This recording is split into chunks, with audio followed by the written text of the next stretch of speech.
Tired of bloating, fatigue and sluggish digestion? Meet your gut's new best friend, NutriHealth 365's microbiome supplement. Restore balance, boost immunity, and feel amazing from the inside out.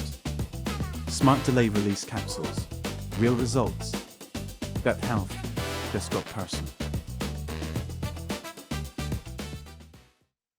Hello and welcome to Tuesday's episode of Trending. Sir Tony Blair is to oversee Donald Trump's Gaza peace plan. Paper passports are to be replaced by biometrics, fingerprints and facial recognition in the EU. And Charlie Kirk's assassination gets even weirder.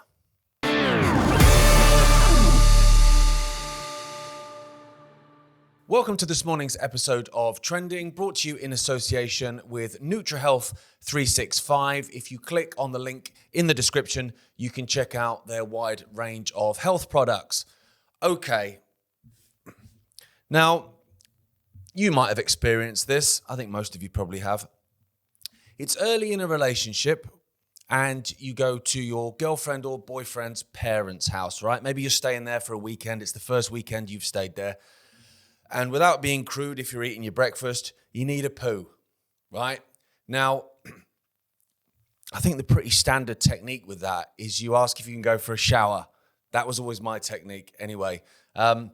Is it all right if I nip for a shower? And that is, translates as, I'm going up for a poo. I'm going to leave the shower running. Once you get further into the relationship, and indeed married in my case, you stop caring.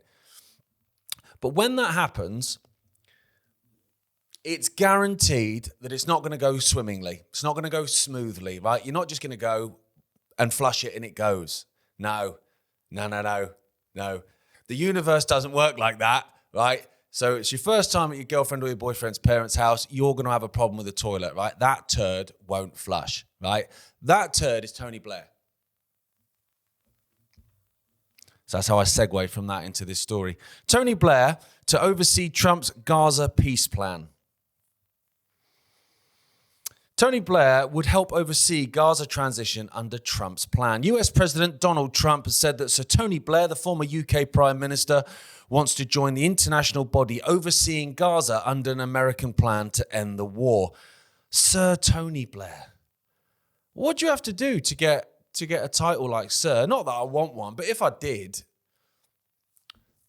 murder 1 million Iraqis. Job done. I'll get a Sir in the post. Sir Tony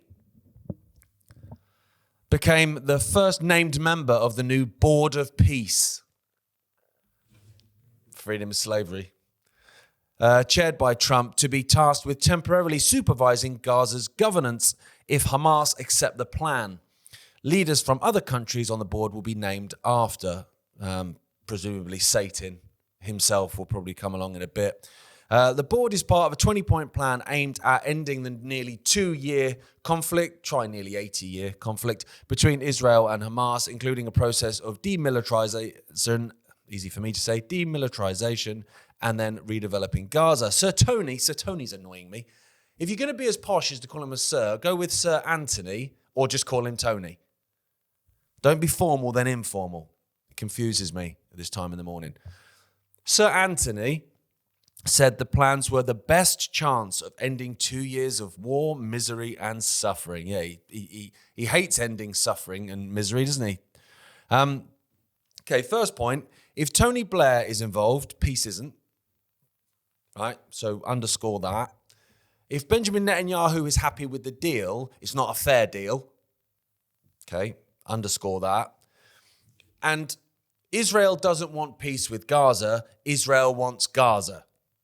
Right? So then underscore that. Okay, so there's the three parts that we know are true. And then, let's deal with the fluff that goes around that. For me, anyone that still talks about a two-state solution is not to be trusted. It's completely disingenuous because there isn't any land left for a two-state solution. That ship has sailed and been sunk like the USS Liberty, right? That's gone. So, for me, a one-state solution with everyone living equally under the law not a situation like you have now where Israelis live under, a civilian law and Palestinians in the West Bank live under a military law, completely different set of rules. You have all people together, completely equal, which is how it was going way back. That's the answer in my view. A two-state solution it's a nonsense. There isn't enough land. In the West Bank has been completely decimated by settlements intentionally to stop the two-state solution ever happening. And Netanyahu has said openly, even at this point, that the Palestinian state isn't going to happen. Even as Britain and France and Canada and Australia recognize the state of Palestine, he's saying, well, no, it's not happening, because he's the end-of-level boss. So what he says goes. But my real takeaway from it, when you look at the plan, was how Trump has left the door open. Because this is what they do. So we've got this peace plan. All this stuff is in place. This is going to be great. Everyone's going to live in harmony. Tony Blair is going to come in, and he's a real nice guy. Palestinians are going to be free from Hamas. I've got no skin in the game for Hamas either, by the way. And I'd look into who was funding them and who helped set them up in the 1980s, by the way. But yeah, it's going to be great. It's going to be great for the Palestinians. They're going to finally be free and all that kind of stuff. However, if Hamas doesn't accept the deal, then Israel can do what it wants. That's what Trump said. You've got my permission to finish the job. That's it. So leave no child left alive. So all they've done there, bearing in mind the underscored point earlier, they don't want peace with Gaza. They want Gaza, and they want the West Bank annexed as well. Now all Benjamin Netanyahu has to do is either claim Hamas doesn't accept the deal, because let's have this right, ladies and gentlemen, how would we even know if they did or not? Their entire leadership's been killed. So say the Daily Mail comes out tomorrow and says Hamas has refused to accept the deal. How do you verify that? Do you phone them up? So they can claim what they want, to be honest. Or another part of it that Netanyahu said, because they always tell us, by the way, what they're planning, was either if Hamas doesn't accept it or if Hamas does accept it, but then basically reneges on it, then we can go in and finish the job and bulldoze the lot and all that sort of stuff. So even if Hamas do accept the deal, honestly, rockets will start firing, or they'll refuse to release the hostages, or something will happen which will allow Netanyahu to say, told you, can't trust Hamas. We tried, we came to the table, we've done everything we can do, right? Trump, you said if they didn't go along with it, we could finish the job. Yeah, I did. Get off you go. Go on then, you do what you like. Because what I will say about Israel as a state, and particularly Benjamin Netanyahu, who he is a demon, is he just lies constantly. That's what they do. They just lie all the time. I've said it before in terms of, when they assassinate someone or they kill a journalist or they kill some paramedics and stuff, they start off with the shaggy, it wasn't me. They go with it wasn't me. I've literally seen you do it, mate. Wasn't me. There's video footage, mate. Wasn't me. And then after a while, okay, yeah, it was us, sorry. We'll investigate. We'll have an internal investigation. Do you remember what happened to any of those internal investigations? The killing of all the paramedics and the burying of an ambulance. You bury the ambulances. Okay. It's not like you're trying to hide anything then. They were going to do an investigation, weren't they? What happened? Do you hear what happened? Nothing happened. Because he never does. But what I will say for them, although they lie constantly, is they're honest in Hebrew. I will give him that. And it's not just Netanyahu, others as well. They are within that administration. They're always honest in Hebrew. So it's always worth, when these things happen and they make these speeches about, a peace process and this is what we're going to do and blah, blah, blah. Then they go and make a little video for social media in Hebrew, right? Which none of us understand. Find a translation of it, because there's people out there that do translate it, because believe it or not all Israelis are on his side.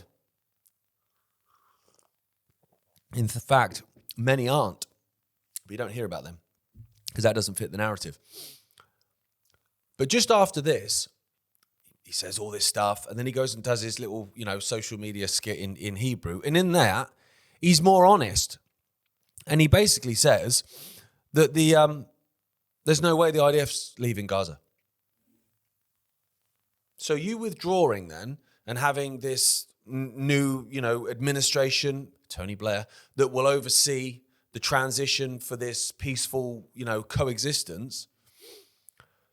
And then you come out and then in Hebrew go, yeah, the Israel Defense Forces are not leaving Gaza. That's never going to happen. Why are you lying then? What's the point? It's all fluff. It's all nonsense. Because like I say, they don't want peace. They want the land. They want the lot. And it's not even a case of they want it. They believe it's owed to them. It was promised 3,000 years ago or some other nonsense. So I'm thinking, got two options. One is what I probably expect to happen, which is what I've alluded to, which is that Hamas will either not take the deal, and how would you even verify that? Or they'll take the deal and then renege on it, and then that gives them an excuse to go in and finish the job, and Trump and the rest can go, well, we tried. That's one aspect. But the Tony Blair bit's got me interested, right? Because he's Mr. Digital ID, isn't he? Now, whether people like this or not, although I'm not really bothered, Israel tests weapons on Palestinians. It does, and it has done for decades. You get a new bit of kit, test it out on them, because they just see them as animals, right? So what if, with the involvement of Tony Blair, that actually the Palestinians are going to be guinea pigs again? Maybe not for, military weapons, but for dystopian weapons. So in terms of that digital ID and that social credit system and that carbon credit system and all that stuff that we know that they want for the rest of us, you would have, for instance, when they tested track and trace during COVID, they did it on the Isle of Wight. Two reasons. One, it's a closed off area, so it would be easier to test because you've got less people coming in and out. It's a kind of locked off area, just like Gaza. And also, I grew up there, but Isle of Wight folk are very submissive and, can we say normies? It's a bit of a normie haven, to be fair. So again, perfect, because they will comply, right? And then you go, well, with Gaza, you've got the locked off area, but you've also got these poor people are starving to death. So there's a forced compliance from them to go along with stuff because, yeah, you can have a bag of grain, but only if you do this and do that. That's another theory that I've got in terms of what the plan is for Gaza, maybe for a bit. Later, they want to take it anyways, but that might come further down the line. Maybe it might be a testing ground for Tony Blair's dystopian nightmare. Just a theory, but one that I think is probably quite possible. Another thing that I've noticed recently is that Israel are on a major PR offensive. That's not for no reason. So you've got Benjamin Netanyahu going round in America. He's a wanted war criminal. He travels where he wants. Going to America and meeting with lots of apparently influential TikTokers and Instagrammers and stuff, and basically telling them, giving them some guidance on how they need to go out and promote Israel. I'm sure they're getting plenty of money for it. Basically, within about 24 hours of that meeting being aired, because it was videoed of him, dictating how to control propaganda in a foreign country, but apparently America's okay with it when it's him.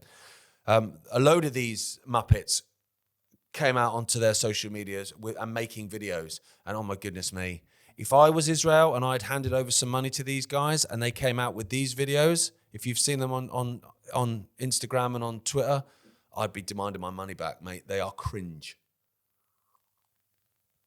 So cringe. Also, how low have you got to be as a human being to apparently be an influencer, but not influencing from your own experience or your own take on situations and you know, life lessons and how you observe the world that people may, you know, either find offensive and therefore engage on that sense, or actually find quite enlightening and actually that's quite encouraging. I like how they think, blah, blah, blah, whatever. To suddenly just meeting with a wanted war criminal who has the blood of tens of thousands of children on his hands, to get told how to then go and dictate to your followers how to act and behave and support politically a nation. I mean, that's, geez Louise, man. That's embarrassing. But like I say, it's not for no reason. Now, they've taken over TikTok. See, Larry Ellison, who's another mate of Tony Blair's, they've taken over TikTok. Netanyahu was speaking about the fact that was the most important thing, was taking over TikTok. He also spoke about control of X, but he's not too worried about that because apparently Elon Musk is a friend. Of course he is. He's been sent to lick the wall. Israel has hired Trump's former campaign manager, Brad Perscali, if I'm saying that right, to the tune of $1.5 million a month. It's not bad, is it? To recruit Gen Z influencers and combat anti-Semitism, which means stop people criticizing Israel. Again, like I say, they're not doing this for no reason. Now, this is a video from Jonathan Greenblatt of the ADL, the Anti-Defamation League, which, let's have it right, is a front for Israel. If you want the Anti-Defamation League, if you want the ADL on your back, criticize Israel, mate, and they will be round in no time. So here's Jonathan Blatt. Let's have a look at what Greenblatt. So this is what he says in his own words. We stopped playing defense and have moved to offense. You see this in our focus on the courts. In the past 12 months, ADL's filed more lawsuits than in the prior 112 years against extremist groups, elite universities, public companies, school districts, and state sponsors of terror. We've launched innovative products to intercept anti-Semitism before it takes root, whether in the boardroom or in chat rooms, large language models or academic associations, in Wikipedia entries or WhatsApp chats. This work matters, not just for the Jewish people, but for all of society.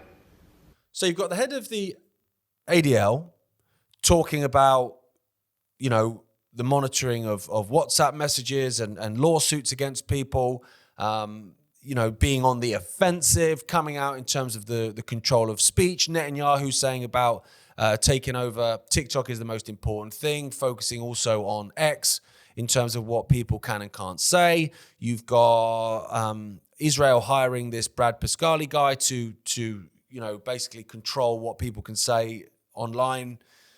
You've got the influencers being no doubt paid money, or at least, you know, promised more algorithmic exposure and therefore money to promote Israel. They can say this stuff openly. They can sit there and say it. I'm pretty sure it was Jonathan Greenblatt who also said before the whole TikTok thing came about, in terms of, you know, it being taken over by Zionist billionaires, was that they needed to occupy TikTok. So they can openly say this stuff, right? It's there you've just seen Jonathan Greenblatt talking about it. So it's there in black and white, green, black and white. But if I was to say it, so if I came on this show and I said, you know what, the Israeli government and the Anti-Defamation League, which in my view is basically a bit of a protection racket for the Israeli government, and Zionist influencers that are, you know, being promoted or on the payroll of the Israeli government, they're seeking to control the media, both social and legacy, to control the way that you think and how you perceive Israel and essentially propagandize the population. If I sat here and said that, Jonathan Greenblatt, who you've just watched admit it, would label me anti-Semitic for having that opinion. That's an anti-Semitic trope, that is. That's a dog whistle. That's you saying that Jews control the media. I didn't say Jews, mate. But you can admit. You can admit it. So you can say you're doing something, But if I say you're doing something that you've admitted you're doing, I'm a hate monger and a bigot. And it's weird how it works, isn't it? It is weird how it works. Now, the reason I keep saying, and I've said this so many times, but it bears repeating, that there's a reason for this PR offensive. There's a reason why they want to control speech. There's a reason they wanted to take over TikTok. And that's not for what's gone already, because it's already done. You can't unsee it. Just because TikTok stops showing you images of Palestinian kids being brutally murdered by the Israeli regime, it doesn't make you unsee it. Now, once they've connected you to the cloud, they might be able to delete that from your memories. But for now, we can remember it. So it's all well and good shutting it down and taking control of it and algorithmically suppressing anyone that's exposing what they're doing and all that stuff, and prosecuting people for things they've said in WhatsApp messages, as Jonathan Greenblatt said. It doesn't make you unsee what's already done. So therefore, it's not about that. The horse is bolted, mate. It's gone and it's going mad. You can't control that. But what you can do is control that in the future, in terms of what you're planning, what you know is coming. Now, whether that is the complete destruction of Gaza and the West Bank, I would say probably, or whether that is what you want to create in Gaza in terms of this dystopian nightmare testing ground for the rest of us.